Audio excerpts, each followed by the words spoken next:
ఉన్నాయి కనుక ఆయన జీవాహారమైనటువంటి వారు ఉన్నారు.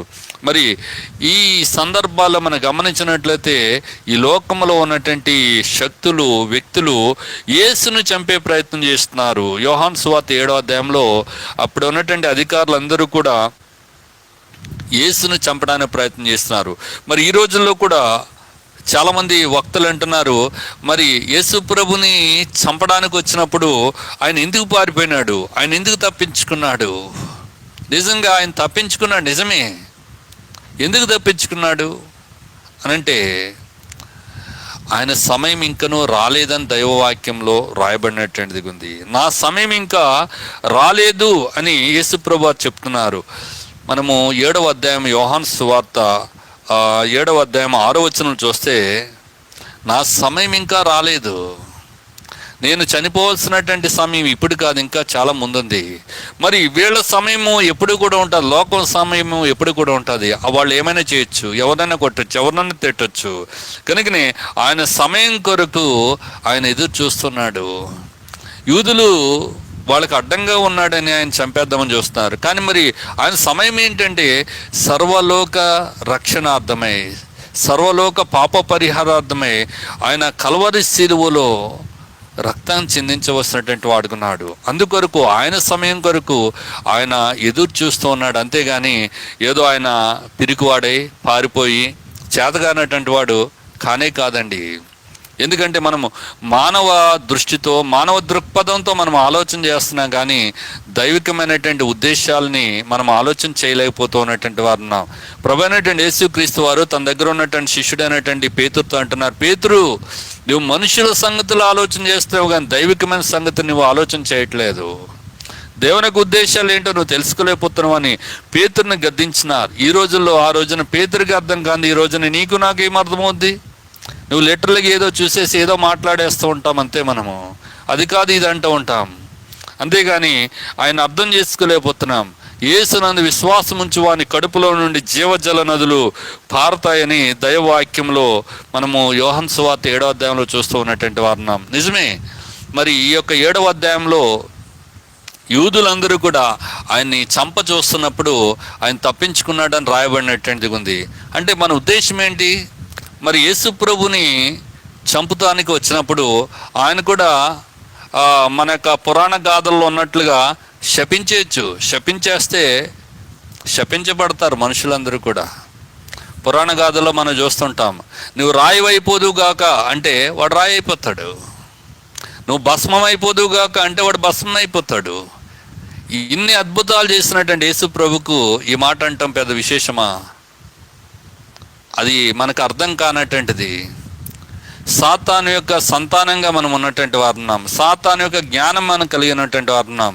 సాతానుడు యేసు ప్రభు దగ్గరకు వచ్చి మనలో పిచ్చి ప్రశ్న వేస్తున్నాడు. ఏంటంటే, నీకు ఆకలి వేస్తుంది కదా, ఈ రాళ్ళన్నిటినీ రొట్టెలు చేసుకుని తినొచ్చు కదా అని అన్నప్పుడు యేసు ప్రభు తొందరపడినటువంటి వాడు కాదు. మనుషుడు రొట్టె వల్ల మాత్రం కాదు కానీ దేవుని నోటి నుండి వచ్చే ప్రతి మాట వలన బ్రతుకుతాడని యేసు ప్రభు వారు చెప్పినారు. ఎమోషన్లో యేసు ప్రభు వారు కనుక రాళ్ళన్నీ కూడా రొట్టెలైపోను కాకంటే ఈ రోజున ఈ ప్రపంచంలో, భూప్రపంచంలో రాయి అనేది దొరకదు, ఎక్కడ చూసినా రొట్టె ఉంటుంది. కనుక ఈ రోజున మనం ఏం మాట్లాడుతున్నాం, ఏం ఆలోచన చేస్తున్నాం ఒకసారి మనము గ్రహించుకోవాల్సినటువంటి వారు ఉన్నాము. మనం చెప్పినట్టుగా మనకు ఆలోచనలు తగ్గట్టుగా ఉండేది కాదు దైవత్వం అనేది. దైవత్వం అంటే దైవత్వమే. 115వ కీర్తనలో కీర్తనకాడు అంటాడు, మా దేవుడు ఆకాశమందున్నాడు, ఆయన తనకిచ్చి వచ్చినట్లుగా సమస్తం చేస్తాడు. నీవు అనుకున్నట్లుగా చేసేవాడు కాదు, నీ తలంపుల ప్రకారము నడిచేవాడు కాదు. ఒక వక్త అంటున్నాడు, ఏమంటున్నారంటే ఆయన వినుటి వలన విశ్వాసం వచ్చును, అది దేవుని మాట వలన, మాట వినుటి వలన విశ్వాసం వస్తుంది, క్రీస్తు మాట వలన విశ్వాసం వస్తుంది అని బైబిల్ గ్రంథంలో రాయబడింది కదా. నేను బైబిల్ అంతటినీ చదివేస్తున్నాను, మరి నాకు విశ్వాసం రాలేదు అంటే బైబిల్ ఫెయిల్ అయింది అంటున్నాడు. ఓ ఎంత అవివేకము! వినటం ఏముంది, ప్రతి ఒక్కడు కూడా వింటాడు. యేసు ప్రభు వారు కూడా అదే చెప్తున్నారు. మత్తయి సువార్త 7వ అధ్యాయం ఆఖరి వచనంలో రాయబడిన మాట, కాబట్టి ఈ నా మాటలు విని అని రాయబడింది. వినటం అంటే చెవులతో వింటమా? కాదు. కాబట్టి ఈ నా మాటలు విని వాటి చొప్పున చేయు ప్రతివాడును, కాబట్టి నా మాటలు విని వాటి చొప్పున చేయని ప్రతివాడు రాయబడింది. అంటే మరి ఈ వక్త గారు విన్నాడు, కానీ ఆయన మాటలు బట్టి ఆయన చేయలేదు కనుక ఆయనకు విశ్వాసం లేదు, విశ్వాసం రాలేదు. హెబ్రీ పత్రిక 11:1 చెప్తుంది, విశ్వాసం అనేది నిరీక్షింపబడి వాటి యొక్క నిజస్వరూపమును అదృశ్యమని ఉన్నవనటికి రుజువైనది. విశ్వాసము అనేది దేవుని యొక్క మాటపైన విశ్వాసం ఉంచాలి. ఆయన చెప్పినాడు, పేతురుతో మాట్లాడుతూ అంటారు, పేతురు నీవు ధోనిను లోతుకు నడిపించి ధోనికి కుడిపక్కన వారవేయమన్నప్పుడు పేతురు ఏం చేస్తున్నాడంటే, అదేంటి ప్రభా ఇది పగటిపూట అది ఇది అని చెప్పినటువంటి వాడు కాదు. విన్నాడు. వినటమంటే ధోనిని లోతుకు నడిపించి అది దుస్సాధ్యమైనప్పుడు కూడా, ఏలినవాడా రాత్రంతా మేము శ్రమ పడినాము కానీ అయినను నీ మాట చెప్పున మేము ఏం చేస్తాం, ఇప్పుడు వల వేస్తామని చెప్పినారు. అప్పుడు నీకు విశ్వాసం అనేది వస్తుంది. గొప్ప చేపలు పడినాయి, 2 ధోనులు మునిగినాయి. అప్పుడు విశ్వాసం ఉంచినటువంటి వారు ఉన్నారు, ఈయన మహానుభావుడు, ఈయన చాలా గొప్పవాడు. వెంటనే ఆ చేపల రాశిని చూసినటువంటి పేతురు ధోని దిగి అంటున్నాడు, ప్రభువా నేను పాపాత్మున్నయ్యా, నువ్వు పరిశుద్ధుడువు, నన్ను విడిచిపెట్టి వెళ్ళిపో. చూడండి, యేసు మాటలు మానవుల్ని పరివర్తనలోనికి నడిపిస్తుంటే ఈ నేటి లోక జ్ఞానులు ఏమంటున్నారంటే యేసు ఫెయిల్ అయినాడు అంటున్నారు. ఎంత విచిత్రమైనటువంటి సంగతి. సరే, మరి వారి విశ్వాసము వారిది, ఎవరి విశ్వాసము వారిది. మరి వారి రీతిగా చూడాలంటే వెంటనే యేసుప్రభుని చంపడానికి లేక యేసుప్రభుని పట్టుకోవడానికి వచ్చినటువంటి వారిని ఏం చేయాలంటే వెంటనే భస్మం చేసేయాలి. మనం చూస్తాం కదా, ధర్మరక్షణార్థమై సంఘవామి యుగే యుగే అంటూ ఉంటాం. దుష్ట శిక్షణ శిష్ట రక్షణ అంటాం. దుష్టులందరినీ కూడా చంపకుండా వెళ్ళిపోతే ఈ ప్రపంచం అంతా కూడా శ్మశానంగా మిగులుతుంది, కానీ ఇంకేది ఉండదండి. కానీ దేవుడు ఎలాంటి వాడంటే, దుర్మార్గుడు మరణమునందుట యెహోవానైనా నాకు ఎంత మాత్రం కూడా ఇష్టం లేదు. దుర్మార్గుడు తన దుర్మార్గతను విడిచి మరలుట వలన సన్మార్గంలో నడవటం వలన నాకు ఇష్టం అంటున్నాడు. అది దేవుని ఇష్టము. అందుకని యేసు ప్రభు వారు తప్పించుకుని వెళ్ళినాడు.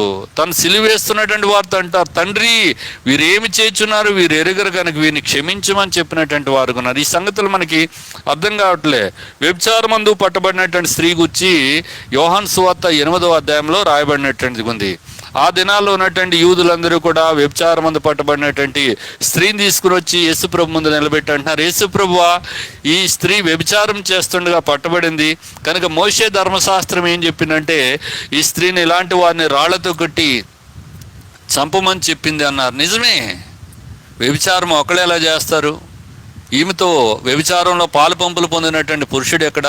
యేసుప్రభు అడగలే, పురుషుడు ఎక్కడ అని అడగలేదు. కానీ యేసుప్రభు చెప్పిన మాట ఏంటంటే, మీరు చెప్పింది నిజమే, కానీ ఎవరు రాళ్ళిచ్చుకుని కొట్టవలసింది ఎవడు మాడతాడు కొడతాడా?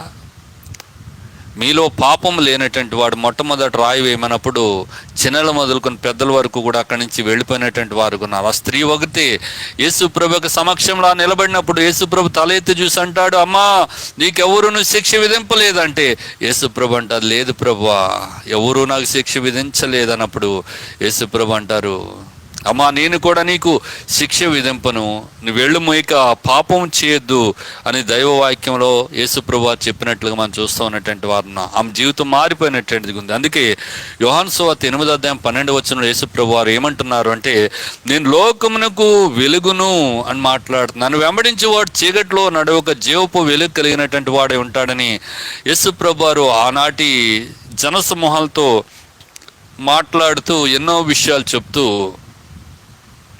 సత్యము మిమ్మును స్వతంత్రులుగా చేస్తుందని యేసుప్రభు వారు మాట్లాడుతున్నప్పుడు, కుమారుడు మిమ్మల్ని విడిపిస్తాడు, కుమారుడు మాత్రమే మిమ్మల్ని స్వతంత్రులుగా చేస్తారు అంటూ ఆ దినాల్లో ఉన్నటువంటి యూదులతో మాట్లాడినప్పుడు వాళ్ళు అంటారు, యోహాను సువార్త 8వ అధ్యాయం 30వ వచనంలో, మేము అబ్రహాము సంతానము, మేము ఎవరికి కూడా దాసులుగా ఉండవలసిన అవసరం లేదని వాళ్ళు వాదిస్తుంటే యేసుప్రభు చెప్పినారయ్యా, అబ్రాహాము సంతానమైనంత మాత్రాన మేము దాసులం కాదనేది కాదు, పాపం చేసే ప్రతివాడు పాపానికి దాసుడు. కనుక పాపం నుంచి విడిపించేవాడు ఎవరు అంటే అబ్రాహాము కాదు, కానీ పాపం నుంచి మానవుల్ని విడిపించేవాడు మనిషి కుమారుడు. కనుక మనిషి కుమారుడు మిమ్మల్ని విడిపిస్తేనే కానీ మీరు స్వతంత్రులు కాలేరని యేసుప్రభు వారు చెప్పినటువంటి వారు ఉన్నారు. కనుక ఇక్కడ గమనిస్తే యేసుప్రభు జీవిత శైలిని మనము అర్థం చేసుకోవాల్సినటువంటి వారు ఉన్నాం. మరి యోహాను సువార్త 9వ అధ్యాయంలో పుట్టుగుడ్డువానికి ఆయన కనులు ఇచ్చినటువంటి వాడు